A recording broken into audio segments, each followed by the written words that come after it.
Hey everybody, welcome to Visiblepreneurs episode 2. I'm Isiah, My name is Anthony. and this time I'm going to be interviewing Anthony, and he's going to have a lot of great information that he's going to want to tell us. So Anthony, why did you get started into the marketing industry? So the reason why was and I think that a lot of people could probably relate to this. And you see so many tech people come out, and there's all this big internet money, and I can't tell you how many people have seen YouTube over the years of everyone trying to get them on some internet thing. And I always had that in the back of my mind that it would be nice to have a martini on a beach somewhere while I'm collecting money. So but I ended up getting into out of high school door knocking and providing marketing out of the gate. And I was just doing direct marketing and getting names, phone number, addresses, setting up appointments for the sales reps. And that's what I got into out of high school in the construction industry. And I started selling for roofing companies as I got a little bit older and in my early 20s. And eventually I went ahead and I started selling VSCs for about a year. So I have a lot of sales experience and some marketing experience, but while I was at that VSC job, I got in full custody of my 2-year-old. So I had always had in the back of my mind wanting to do YouTube, wanting to do podcasts, because I see everyone else being so successful at it, but I couldn't get myself to take action. You know what I mean? Yeah. Just everything wasn't lining up for me to take action. So as I was there, I was sitting at home one night, and I was thinking, you know what? I couldn't even get my boss to let me have a day off work to figure out daycare after I got full custody at the time. And instead of going over his head, I just quit. Instead of going to the higher up, and I'm sure it would have worked out in my favor. But I saw an ad, and in this ad, it was for the local marketing vault, and what they were training me how to generate leads for businesses online. And since I was in the roofing industry, I kind of understood how difficult and how valuable leads are. And I always had the thought, because our company bought leads before, I always had a thought this would be extremely valuable for just about anything I did, right? In my own business, it's just extremely valuable. So as I was listening to it, I never really thought of it as an internet-based company, but I thought about Amazon. I thought about all these other forms of making money online. I thought about T-shirts. I thought about all this cool stuff.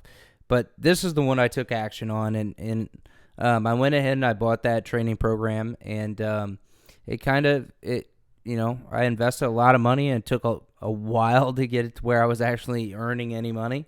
But it was all worth it, because at the end of the day, my bills are getting paid. And I'm doing something that I know I truly believe in, and I know one day, minus the martini, I would like to be sitting on the beach making some money for free, making some money while other people are making me money. You know what I mean? Yes, and I have to agree with you on that one, because we all want to be sitting on the beach, but also at the same time, we want to make that money. Yeah, and for me, it was like, am I going to be able to go to my daughter's play one day whenever it's like, all right, she has a play or she has a little concert or whatever? Am I going to have to ask my boss to get off for that? Yeah, exactly. And no one wants to have to do that as a single dad, you know what I mean? That's true. As any parent.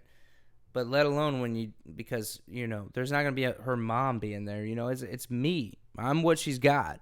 So I have to be involved, and I have to have that freedom. Yes, and I agree with you 100%, because you're 25, I'm 29, and I am not a father at all. So I can only imagine the struggles that you've had to go through time to time. Yeah. All right.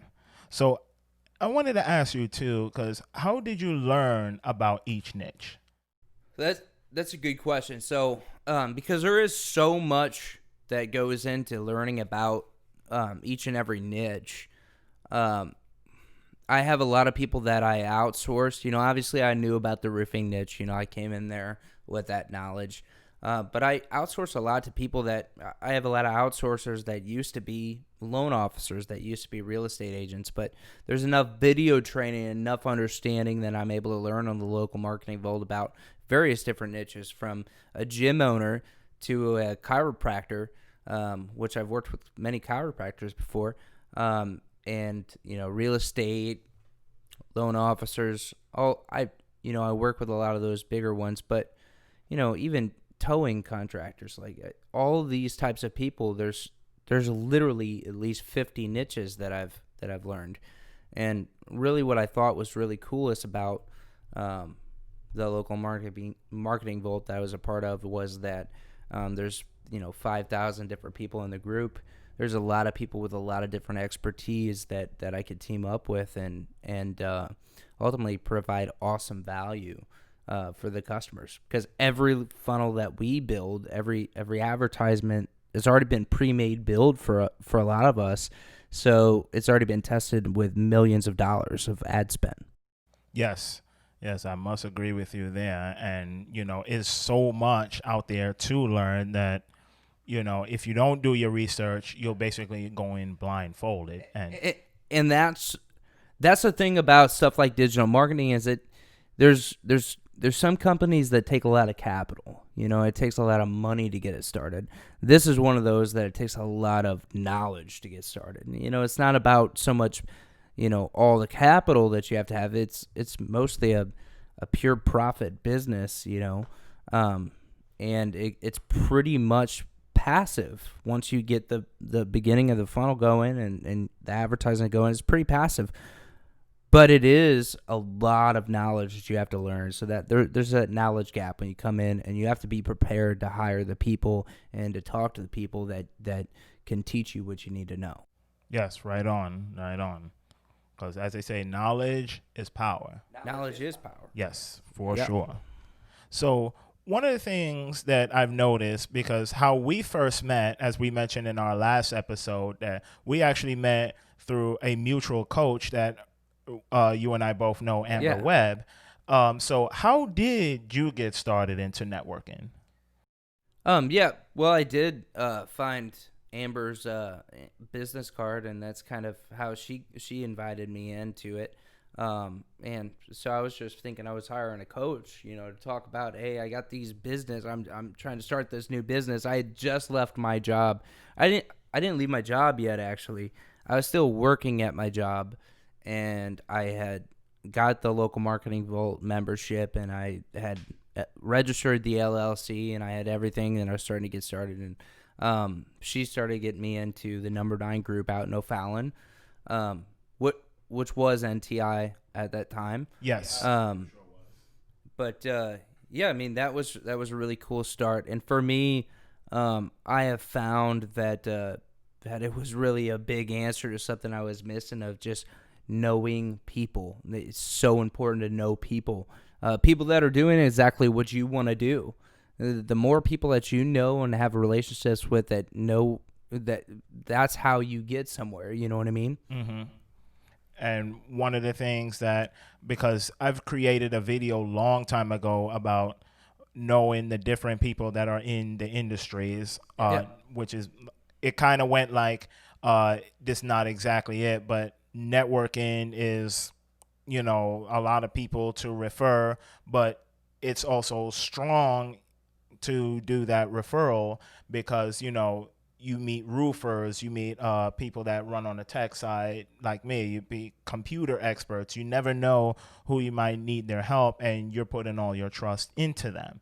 So that's one thing I truly enjoy about the networking, is meeting so many people. It's just mind-boggling. Because being an entrepreneur can be a lonely life. You're not in a room full of employees. You're sitting at your house a lot of times, or you're out in the field, and you may have 1 or 2 employees or people that work for you, but you have to have like-minded people to bounce things off of. If you don't have the like-minded people to bounce anything off of, you're going to get lonely, you're going to get bored, you're going to get frustrated. That's true. it's a lonely business, and the only way to get past that is to get around other people that do what you do or are also business owners. Yes, and that is 100% correct.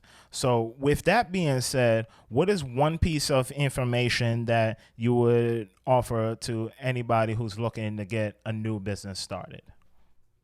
Yeah, that's a good question. One of the things I would, as far as advice to someone starting out new, if I could go back in time and talk to myself who is making this decision, I probably wouldn't say don't do it, even though I far underestimated the pain. I far underestimated the pain that I was going to go through. So I probably still want to tell myself don't do it.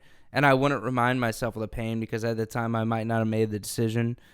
Even though it was a right decision, I wouldn't have made that decision because, it had a lot of, if I knew all the consequence, how long it would take to get things together and how even now I'm not making as much money as I was making then still, but paying bills. But, it's a process to get to the top with being an entrepreneur. I would say you have to have a very solid vision. You have to have an awesome, solid vision, and you just can't give up on it. I would like to say take action, do this, do that, do the other thing. As long as you don't give up, as long as you just don't give up and you continue trying to do something to better, and if your strategy isn't working, you have to change your strategy. You know what I mean? You have to listen to other people and apply new things, and eventually something's going to happen. You have to want it so badly that you'll take the part-time job instead of, going back to work, for the employer and making the six figures and having a nice, financial life again. I believe in my future here. I believe exactly in what I'm building, so much so that I'm willing to go through whatever it takes. And it takes time. It does. But I would say you have to constantly remind yourself of that vision. That's true. Constantly. You can't lose sight of it. And once you start saying, well, fuck, I shouldn't have done it. It's dumb to do this. It's not working, blah, blah, blah. It's going to take a while. It's really going to take a while. But once you get there, you'll know how worth it really is. Because most people will, work 40, 50, 60 hours every week, all of their fucking lives, in the same fucking office. And they might still lose their job because something like some crazy pandemic virus comes about and just, wipes out an entire industry. So you're not really safe. You're never really safe. Right. At least as an entrepreneur, you're at least going into something that would be worth it. Don't worry about it being safe. Make sure it's worth it, not safe. That's right. And take those keywords into heart because it's better to take the action than to never take the action. Because there was a quote that I read. It's called "Change the plan, but do not change the dream under any circumstances." Yeah. Because if you change the dream, and trust me, dreams will haunt you for the rest of your lives. And, even though I might not be even though my dream may not be haunting me, but I think about it all the time, I know exactly where I want to go for sure. And that's why I always say that I can't change the dream, but I can change the plan. Nothing wrong with that. I do want to add one thing on. Sure. There's a guy, and I'll give some advice from someone else that I listen to, and this is the advice he gave me, and he's many more years advanced, and he's 50. He's like a relationship coach. He said that YouTube wasn't even there, at the time that he started his business. So, the thing that made his business take off it didn't even exist when he started, right? So you never know what's going to come up that's going to change the game for you. You never know if this podcast is going to get popular today or 90 episodes from now. 100 episodes from now, someone might be looking back on this podcast and look at these fucking guys in their kitchen, right? But it's you guys start, and then you never know what's going to come up. You take advantage of things as they come up. You know what I mean? What do we just say is missing in people's marketing plan? That's a good question too. I think that a lot of people are stuck in the dark ages, and they're doing a lot of the same things that had success years ago, and word of mouth is successful. But times like these, you come to where everyone's stuck in their house. How successful is word of mouth now, right? If that's what you're relying upon. I think with the people that are already doing digital marketing, where are they falling off? I think that I have a similar mindset to what Gary Vee would say. Gary Vaynerchuk.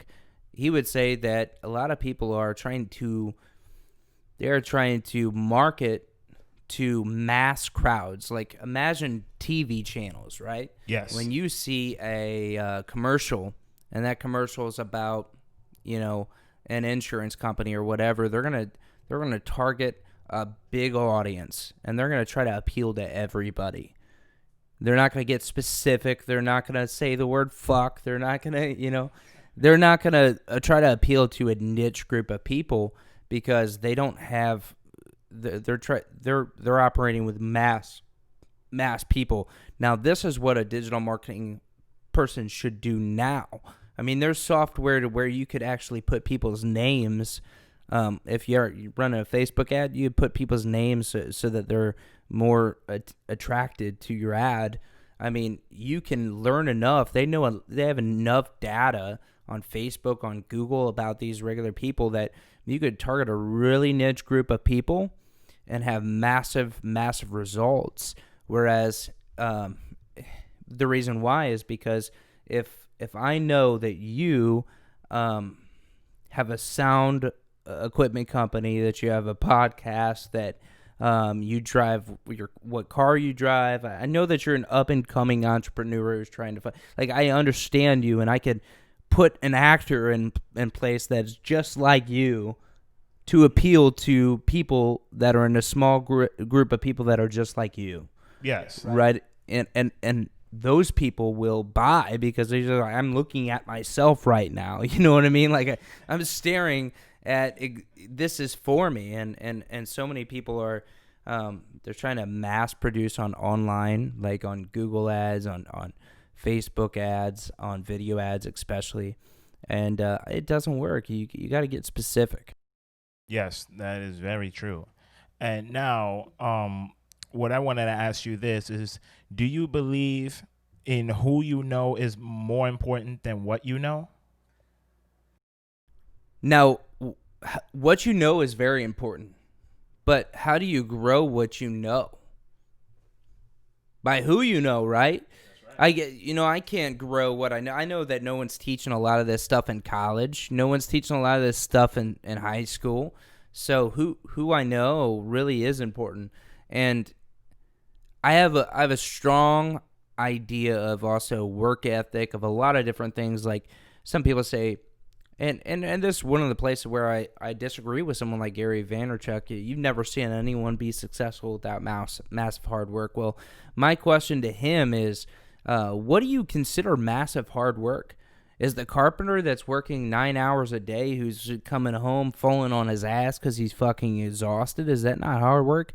But that guy's a lot of times broke, right? Right. Whereas I work 5-6 hours in a day, and I might even work 10 hours a day, but I'm working on a lot lighter schedule, and I'm doing things that aren't as physical or as mentally exhausting. I would say that I'm not the hardest worker, but I strive to know the right people. I strive to learn the right things. I mean, how many people are just ridden with bad mental attitudes about money? They have impoverished minds. We see all of that type of stuff. So fixing that isn't about hard work. It's about searching. It's about being willing to know that I don't know anything yet, but I want to learn. I want to learn and become someone pretty great, right? The only way I could do that is by forgetting everything that I've been taught, right? Because I've been taught a bunch of bullshit. Right. You know what I mean? Yeah, and we begin to realize, for those who are like-minded like us, we realize that from what we were taught as a child versus being learning more as an adult, because we're all taught to, and this goes also to me as well too, we're taught to, okay, you have to get that 9 to 5 job. You climb up the corporate ladder Yeah. until you get as far as you can go, and then, okay, now that I've reached the top, yay. But it's only so far you can go. Your income is literally capped at a certain level. Versus an entrepreneur, you can keep going as high as you want to go, to where if you feel like you've accomplished that goal, awesome. Yeah. You know what's a really good book? A very, very good book is I think it's The 10 Pillars of Success, and it's from, a really, really new young entrepreneur, and his name's Alex something or other. I forget his last name, but basically the book is talking about the false safety that we believe that a job is, and how spending your entire life trying to get rich the slow way, it worked 50 years ago. It does not work now.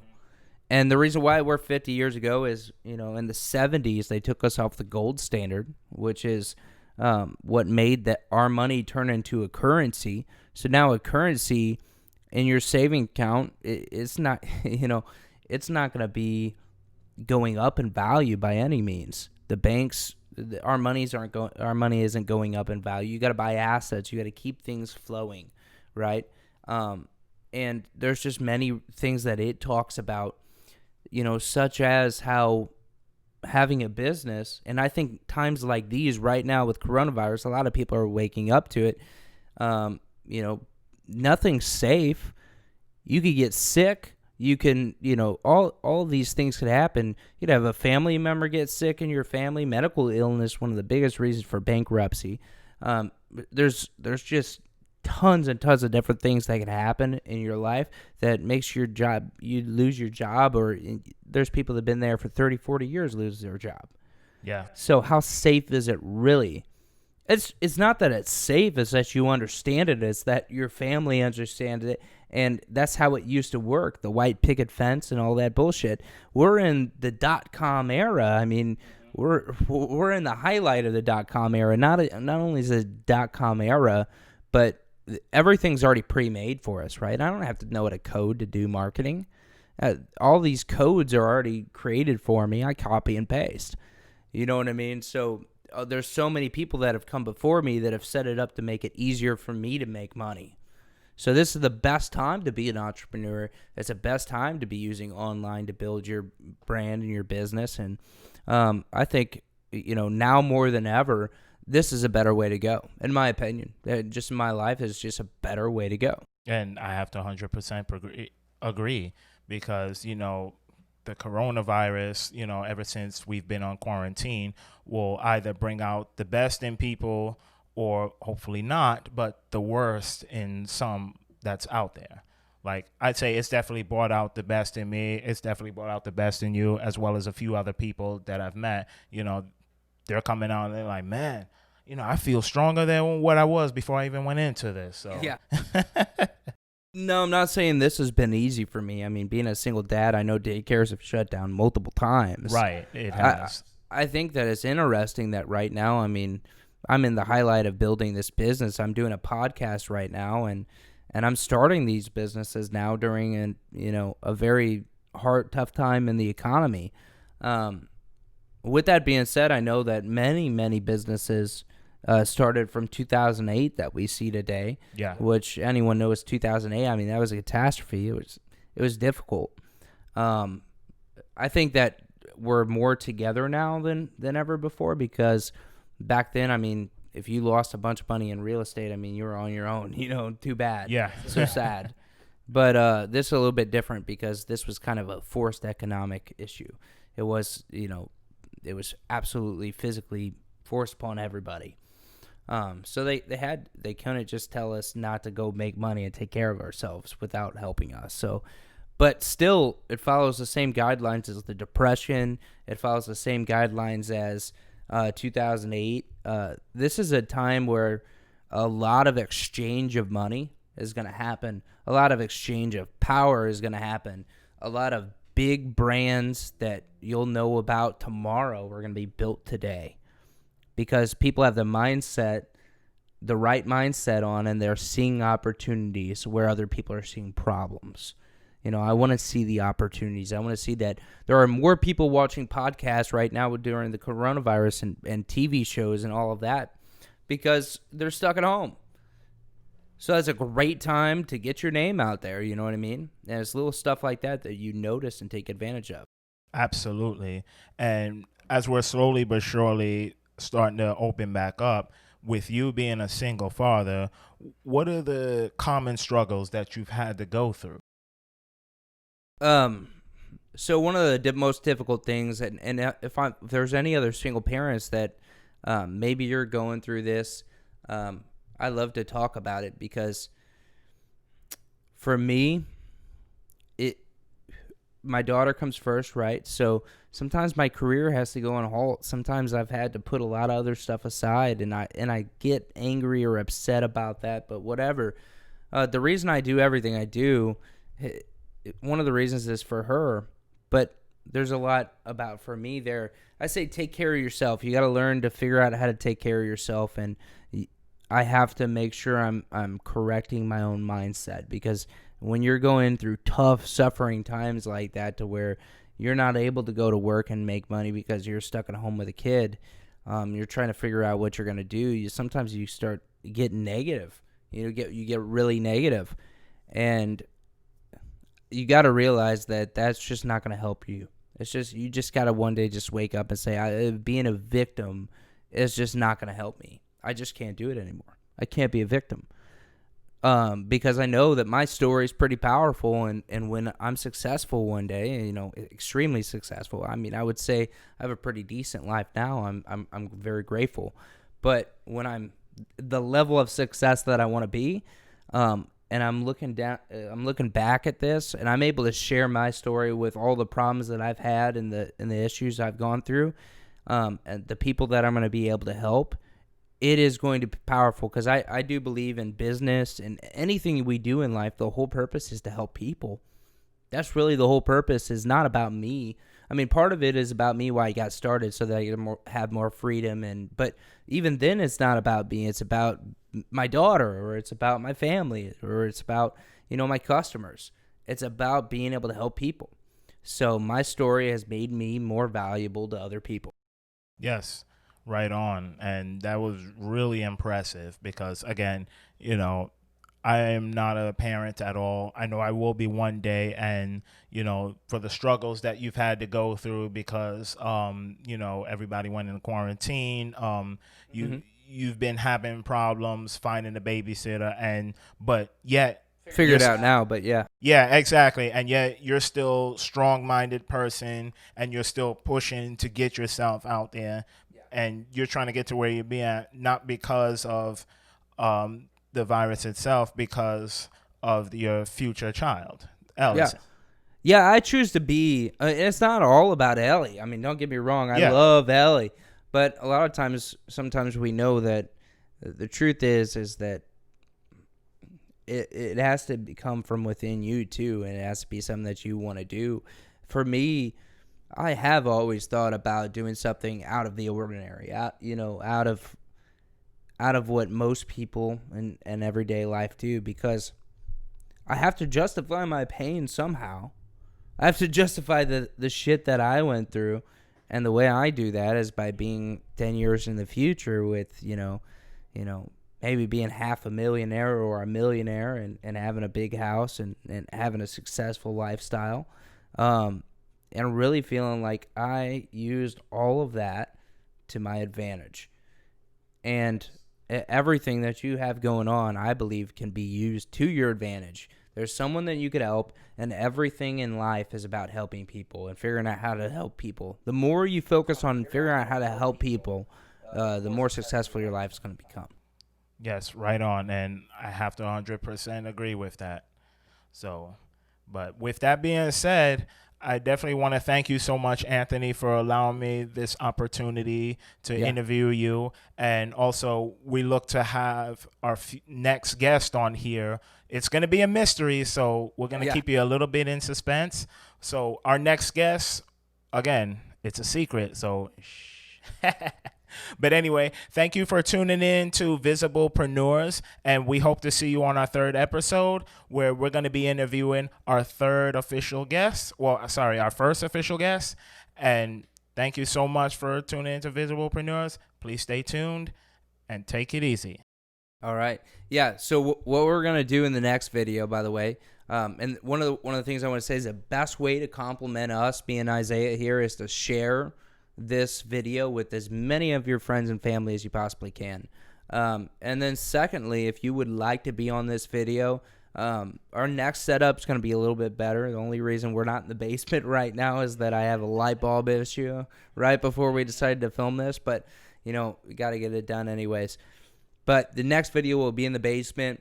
It'll be a nice setup, and we would love to be able to talk about your business. And if you would like to schedule just short interview with us, 10, 15 minutes to get to know what you would like to share about and whether we would be a good fit to have you on the show, go ahead and send either me or Isiah a message, or you could also go ahead and contact either LeadGravity or the Sound Frequency, our Facebook pages too.